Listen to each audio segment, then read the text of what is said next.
Hi everybody, welcome back to my YouTube channel. If you're new here, please subscribe and become part of the family and be updated on all my new updates. So this video is like long overdue and like it's like on high demand, and that's what everybody wants to hear. But before I get started, please go and check out my merch, my clothing brand. It's called Naveen. I'll leave the link down below so you guys can check it out on Facebook and Instagram. Just check out, see what you like. If you would like to make an order, please feel free, and I will be happy, very, very happy if you did that, and it would mean a lot to me. All right, so I guess I'll be talking about my engagement. Well, it's not an engagement, it was an actual engagement.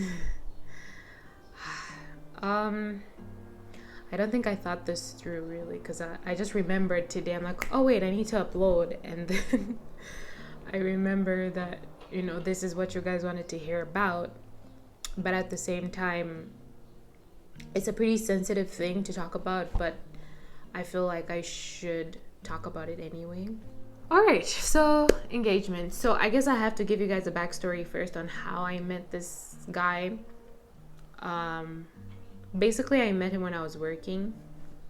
I won't give like full details on where it is or where I was working or what I was doing. But yeah, I met him when I was working, and when I met him, I did not like him. I wasn't like automatically attracted to him. He wasn't like the first type of guy I would pick out of a crowd, you know, like he basically wasn't my type. Still isn't really, but like, yeah, I just wasn't attracted to him is what I would say. And so that day he took my number because I told him that I was performing that night, and I remember I was going to a show. I was going to sing somewhere, and I was like, you guys should come. He came with his friends, so yeah, I invited them, and well, apparently he was also an artist, so yeah, he took my number. Only because I only gave him my number only because I wanted to come for the show. I wanted more people to cheer for me. But yeah, I told him to come. He did not show up, by the way. He did not show up.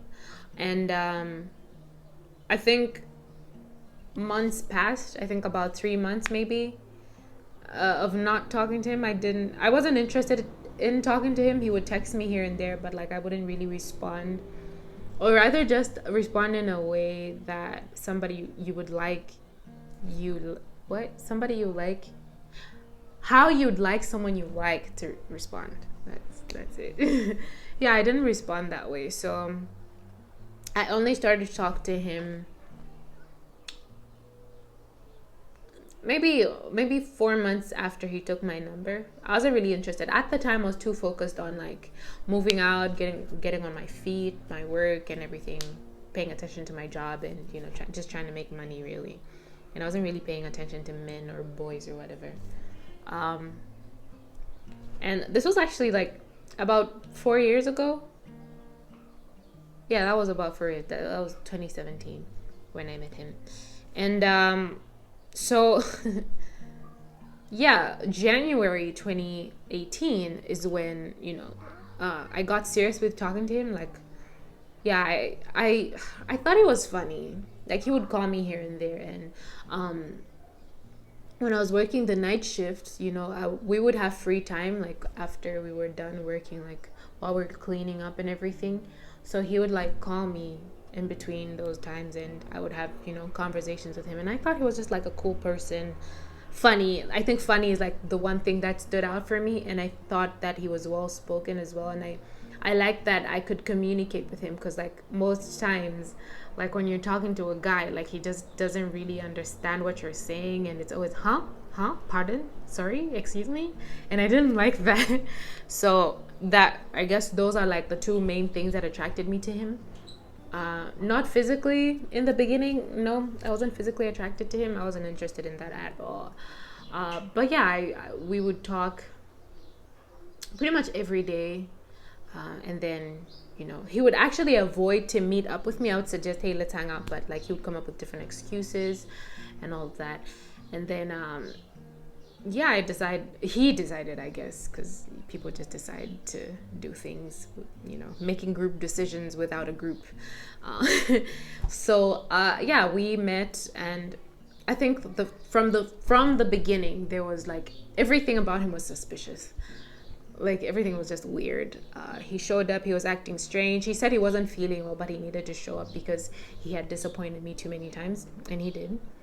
um, but like something about him was off that day. First of all, like he showed up with his friends. Like who shows up for a first date with your friends? Those a female and a male. And that's just weird to me. I don't know what that's about. But yeah, he showed up with his friends, and then just something about him was weird. Like he said that he had taken drugs, like medication is what he meant, but I don't believe that's what he meant. I think there was like a different type of drugs that he was referring to. So a strange thing happened that day with his friends. He was exposed, but like I didn't really pay attention to it in the beginning. Yeah, I was still getting to know him and stuff, so it wasn't like the biggest of deals to me. Yeah, I won't give the details of what happened.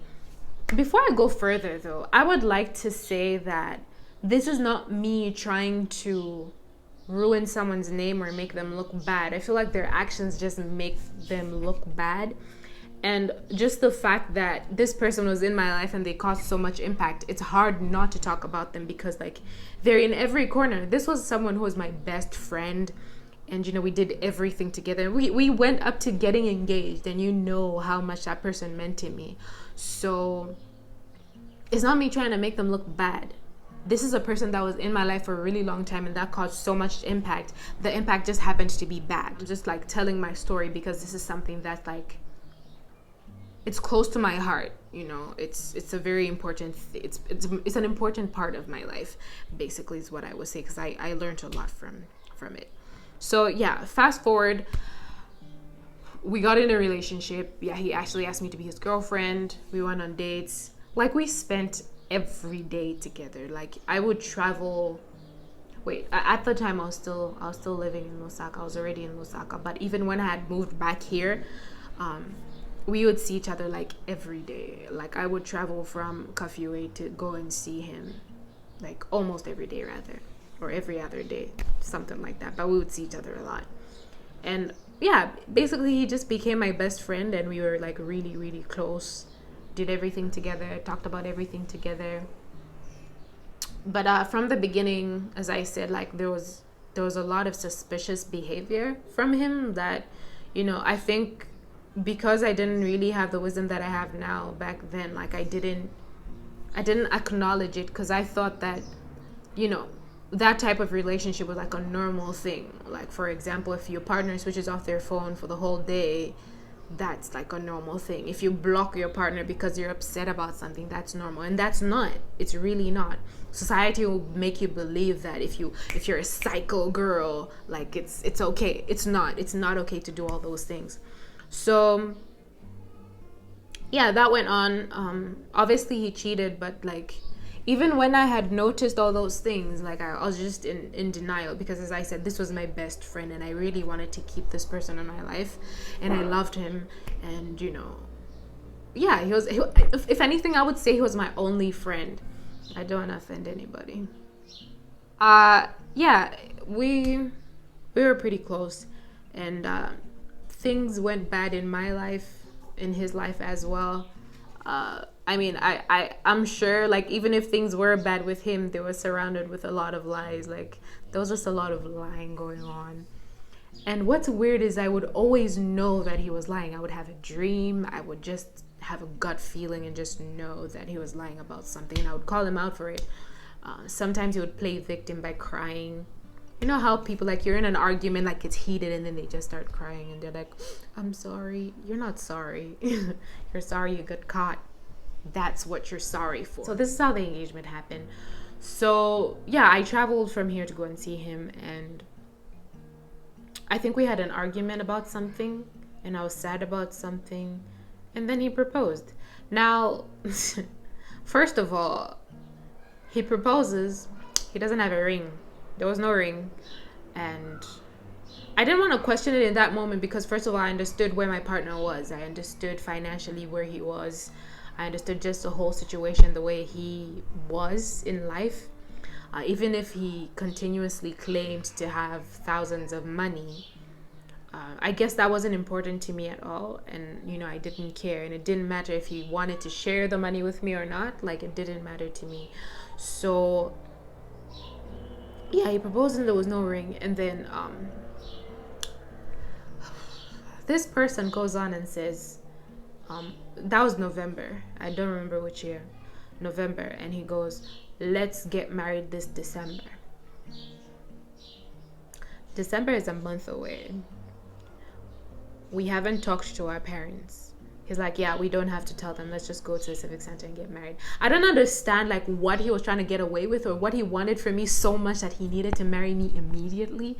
I did not understand that. I do not know what was going on in his head. I don't know if he was going to go through with it. Maybe he was just lying to make it seem like he really wanted me in his life when that was actually a lie. But yeah, who knows? So I say no, like I'm not going to get married without telling my parents. Are you crazy? I'm not going to do that. So I tell him to come and meet my parents. I tell him, like I explained, because traditionally, I don't want to disrespect my parents as much as, of course there are things that I don't want to do. There's traditional stuff that we don't really want to do, but like because it's tradition, I mean, you have to do it. And naturally, everywhere in the world, if you want to marry someone, you're going to meet their parents. And, I tell him to meet my parents and I tell him that, he needs to come with representatives or friends or something like that because that's the way it is traditionally. And he says, no, my family doesn't love me. I don't have anybody. I'm like, your friends? I don't have any friends. Your church? I don't go to church.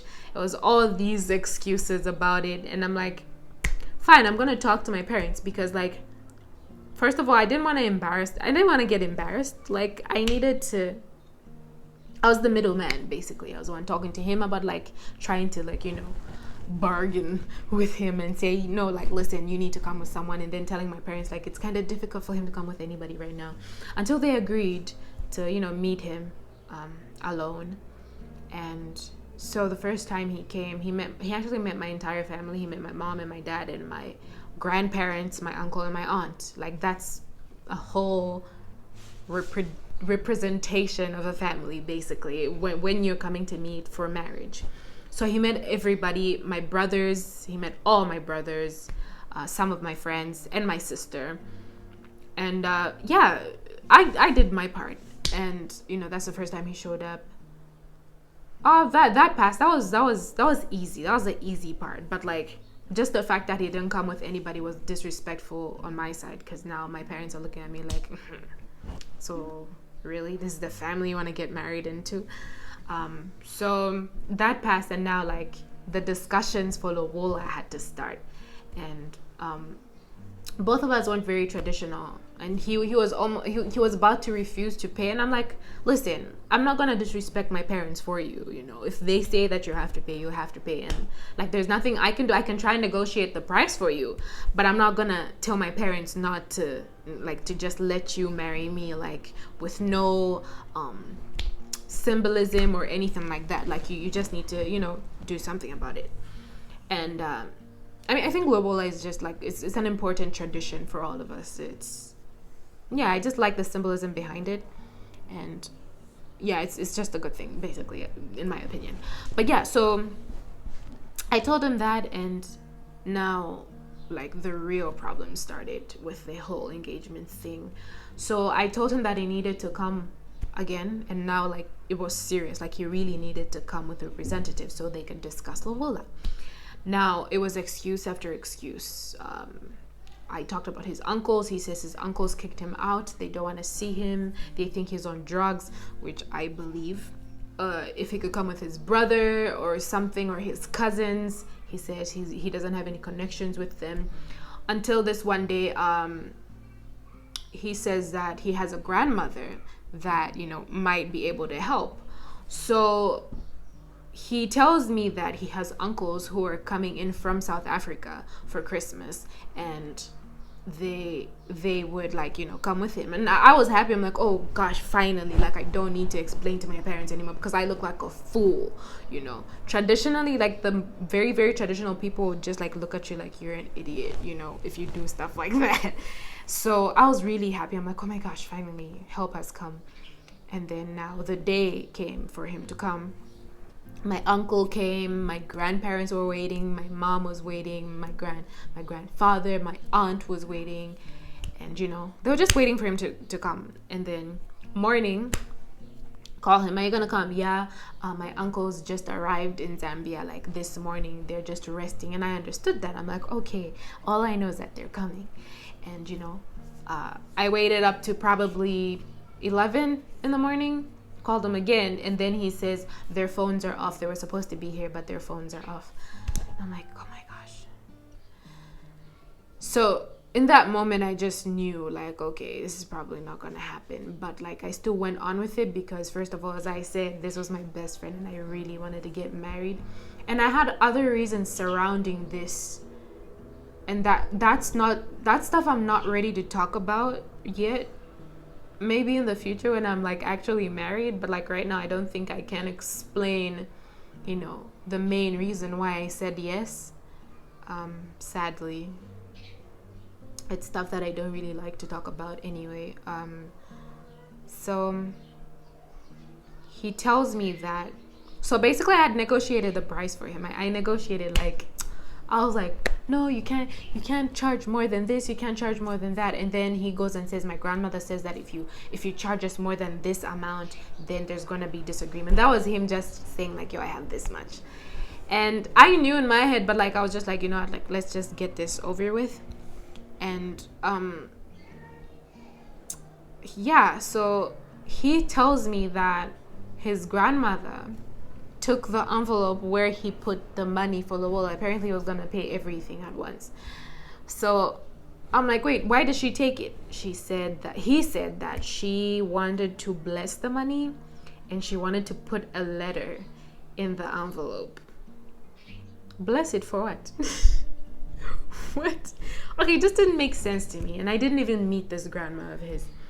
And then sometime later, he calls me and says that his uncles want him to pay them money for them to come with him. I'm like, wait, that's your birthright. You don't have to pay them. Like, it's your right to drag them here because, they're your presentation. All these excuses. And I'm like, fine, you know what? Come alone. Because, like, these people are, like, they're just causing trouble and delaying everything. There are people here waiting for you. Like, they are waiting. They're here. They've traveled from this side and this side, and they're waiting for you. And now, like, I started panicking because now I didn't know what to do. Like, okay, I'm just looking like a fool here, waiting, making excuses from, no, this happened. No, his uncles are not there. No, he's waiting for car keys. No, he's waiting for this and that. It was just a lot of stupid. I just can't. I'm sorry. I can't.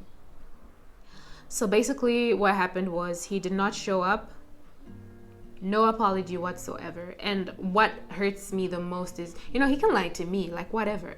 You lied to my mom, my dad, my uncles, my grandparents, and my aunts. Like, who do you think you are to do that? You do not even call or even show up to apologize. Like, that was just, he took it too far. And I think that's why I sometimes, like, okay, not like I when I talk about him, I'm disrespectful. Like, there's just a sense of resentment in my mind, like, and in my heart. Like, who does this person think he is to do something like that?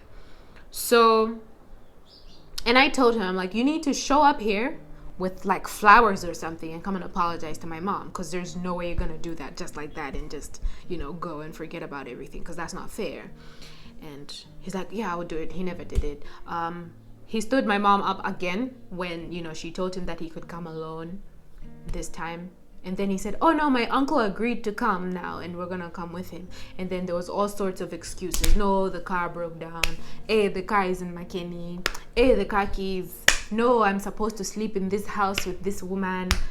And it was just a lot of, like, the stupidest lies. And I this is the thing about liars. Like, sometimes, like, they'll tell you a lie that is obviously a lie. And then, like, you're looking at them like, am I like 5 years old? Like, do I look 5 years old to you? Like, do you think you can lie to me like that? Like, again, I let that go. And that was like the last time, because like there was no way you're gonna disrespect my family that many times and like I was still gonna marry you. Hell no. So I decided to just call off the engagement. And in that moment, like, I knew in my heart that this was me breaking up with him. I hadn't broken up with him immediately because I knew that I needed to learn to stand strong on my own without my friend, without my best friend, and just detach myself slowly from him. So I stayed with him, but the engagement was done with. And so yeah, which leads up to the part where I moved in with him. And I again, I don't want to make him look bad, but this is just the stuff that he used to do. And you know, this story could be totally different if he had behaved, you know, at least in the best ways. I mean, yeah, we do have good memories. As I said, he was my best friend. We would watch movies together. We watched a lot of movies. But like, some bad deeds are just too much. And I'm a very forgiving person, you know. I'm a very, very I don't think, even if like he showed up right now, like, I don't think I would say anything bad directly to him or anything like that. And I don't think I even want an apology for him anymore. Like, I used to, but not anymore. Like, I'm not interested in that anymore. But yeah, it got to a point where, because he didn't have a job. He wasn't even trying to look for a job, you guys. He wasn't trying to look for a job. I was the one working. I was the one providing for him. And I was paying for food all the time. And, like, it just got so stressful. And I think that even, like, naturally in a relationship, like, when the weight is just too much on one side, like, things just crumble. And this is a person that wasn't even putting in any effort. Like, he was home all day doing nothing, probably, like, making TikToks or something. And I was going out to work, finding work, trying to make money and all of that. And he was constantly asking people for money. And he would act like a child, you guys, like a literal child. You know, times when I would come home, I'm tired, like I want to rest. But then this person wants me to watch cartoons with him. And I'm like, you're testing me, eh? He would literally like do something irritating, continuously make noise in my ears, scratch the bottom of my feet or something, like just something that's really, really irritating. And I'd get so annoyed, and Lord forgive me, I never want to do that again. It got physical. I got physically abusive. I'm not proud of that. I never want to do that again. I hate it. I just, like, when somebody pushes me to that point, like, I'm just out, like, and it just got that bad. And this person knew that he was provoking me to do this, but like, he continued to do it. We had multiple conversations about it, but like, obviously we didn't resolve anything. So until this one time, I decided to like actually break up with him. And at this point I knew, like, okay, like, I'm secure now, like, emotionally, like, I can let go of this person easily. And not like easily, but like, it was easier to break up with him, to like end the relationship. So I ended the relationship, and we were still living in the same house, but like, obviously things had totally changed, like completely different. And I'm sure he knew that he had just lost me, like, he lost me for good. And I remember the day I broke up with him, he was dramatic about it. He gets up, starts packing his clothes, like, I'm leaving, there's nothing here, or something like that. I don't even remember. Like, he was just being too dramatic about it. And I'm like, yeah, whatever, bro. So yeah, time passed until I decided to move back to my parents' house, and that's pretty much how it ended, really. And I survived. I'm just glad that the damage, like, I've healed from it, and I've learned from it. Like, I've learned a lot from that, and I just know how to deal with these things better. I don't have some crazy lesson for anybody right now. All I can say is that I'm very grateful for getting out of that, because it was really hard. And I remember, like, wishing that one of my friends would just directly tell me, like, I don't think he's good for you. Nobody told me. No one. Well, except my grandma. This one time my grandma sat me down, and she told me words. And that was like the only point when somebody told me to like directly just like leave him. Everyone was like, yeah, congratulations, you know? But like, I'm there waiting for somebody to just tell me like, leave this guy. No one told me that. You know how like when you meet someone for the first time and you're like, first impression, like, oh well, so what's your first impression? Like, I don't really like the way he looks, or I don't like this about him. Like, nobody said any of those things, and they all met him, and that was just kind of disappointing, but yeah, I'm glad I'm out of it, because like, imagine if I'd actually gotten married to this person. And there's a lot of information that I have left out that is personal, and that will probably help people understand better how bad this relationship was. Like, it was horrible. And okay, I don't owe anybody an explanation, and I know that people are probably thinking, oh, we only get to hear your side of the story. What about his? What if he has his side is more this and that? And I know people have all those things to say, but like, I know where I've come from. I don't have to explain anything to you or anybody. I'm just happy that I have this story to share, and that it's such a victory that I got out of that, And I just don't want to give off too much information about that, because it just gets too personal. I can tell my friends, but not everybody, and this is stuff that I don't really like to talk about. But I am happy that I finally got to share a part of it, and some people understand to some extent. First of all, why I cut my hair. Yeah, I got tired of it. It's just too much. Why I cut my hair. Hair has a lot of emotion attached to it, and it just put me in a bad place. And this is a place where I was insecure. I hated myself. I hated where I was at. I thought I wouldn't get out of it. And being lied to every day, it just puts you in a very horrible spot. And of course, you want to hear that I did something wrong. Yes, of course I did. I just mentioned that I was verbally and physically abusive. And like, if you're with someone who you're in a toxic situation with, like, just leave them. Just leave until you're in a place where you know for sure that you will not affect the other person, where you know that you're secure, and you won't take from them.